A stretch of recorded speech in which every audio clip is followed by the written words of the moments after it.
Well, good morning. It is Sunday, February the 14th. Happy Valentine's Day to everyone out there.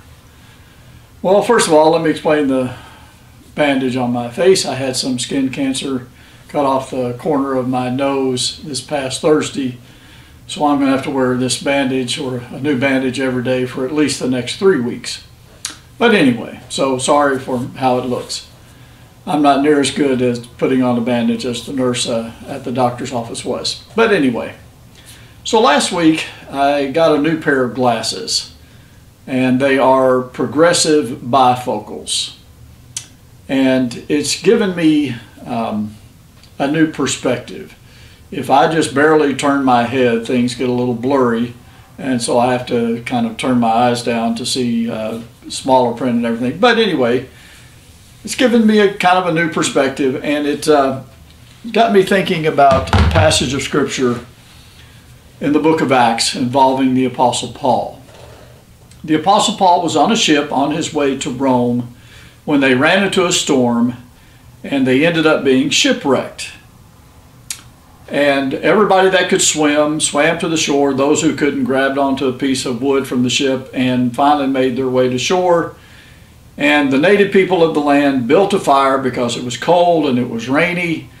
And so they built a fire for the Roman soldiers and the prisoners. And some of the prisoners, including the Apostle Paul, went out into the woods and gathered some firewood. And so the Apostle Paul went out and gathered some firewood. And when he came back to the fire and put the firewood on the fire, a poisonous snake came out of the woodpile and latched onto the Apostle Paul's arm. And the people of the land saw that and came to the conclusion that even though Paul had escaped justice from the sea, justice was not going to be denied, and now he was going to be killed as the result of this poisonous snake biting his arm.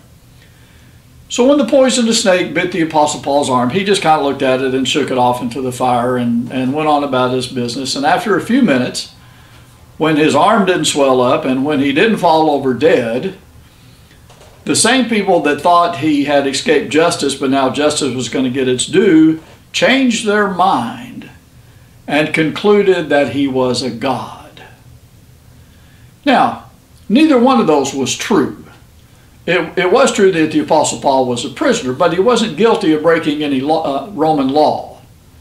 But he had to appeal to Caesar, and so he did, and that's why he was on his way to Rome. So he wasn't a murderer who had escaped justice from the sea, and now justice was going to get his due by poisoning with his snake. But it's also true that he wasn't a god.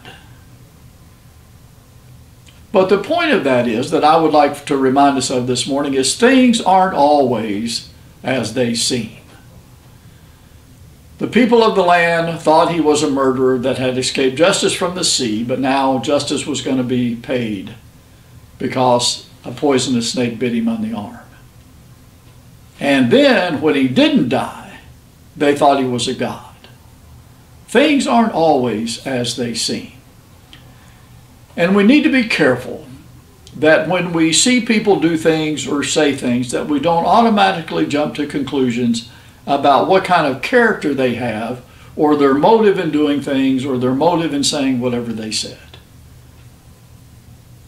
He wasn't a murderer. He wasn't a god. Things aren't always as they seem. Let's strive this week to keep things in perspective and to judge righteous judgment. Well, I pray you'll have a great week.